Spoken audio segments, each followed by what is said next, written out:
This in from the New York Post today. Putin and Zelensky could meet within the next 2 weeks thanks to Trump's attempts to end the brutal war. This is according to German Chancellor Merz. Putin agreed to the potential meeting, which would take place at a location to be determined, during a phone call with the president on Monday, said Merz, who was among a delegation of European leaders who met with Trump and Zelensky in Washington to pledge their support for Ukraine.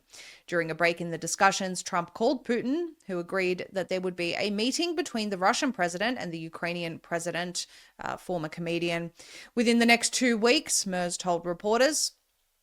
It goes on that Trump proposed such a meeting so that peace negotiations could truly begin 3.5 years since Russia's what they call full-scale invasion of Ukraine. We don't know whether the Russian president will have the courage to attend such a summit. Therefore, persuasion is needed, said Merz. Trump said after Monday's discussions that he was very happy with the progress being made toward ending the bloodshed in Ukraine following his Alaska summit with Putin on Friday. Everyone is happy about the possibility of peace for Russia-Ukraine, Trump posted on social media after nearly 6 hours of talks. Trump also confirmed that he spoke to Putin on the phone and said that after the two warring leaders sit down for one-on-one talks, he would join them at a different time for trilateral discussions.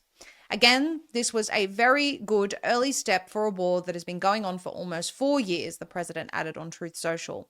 The White House meeting included the leaders of the European Commission, Finland, France, Germany, Italy, NATO, and the United Kingdom, who, with those nations expected to put up the bulk of peacekeeping forces following a possible peace agreement as a de facto security guarantee for Ukraine. Now, we've highlighted to you before that a lot of this is rhetoric and that much of Europe isn't actually serious about peace. This in just today from Disclose.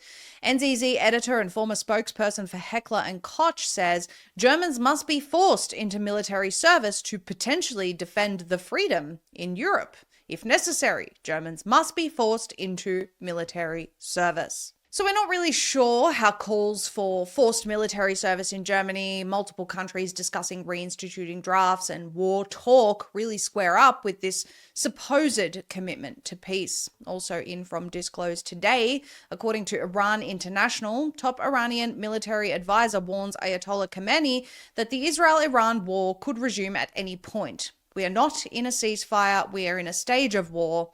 I think another war may happen, and after that, there may be no more wars. We also have this in today from the Korea Herald. Kim vows rapid nuclear buildup rebuffs Seoul's outreach.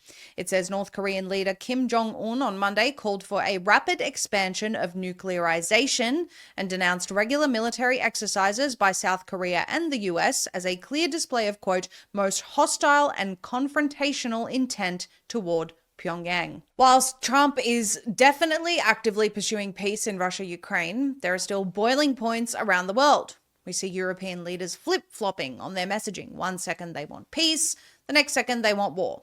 1 second they want de-escalation, the next second they're preparing their populations for drafts and imminent wartime. It's a multifaceted geopolitical landscape with tensions worldwide, and certainly we have not seen the last of it in the Middle East.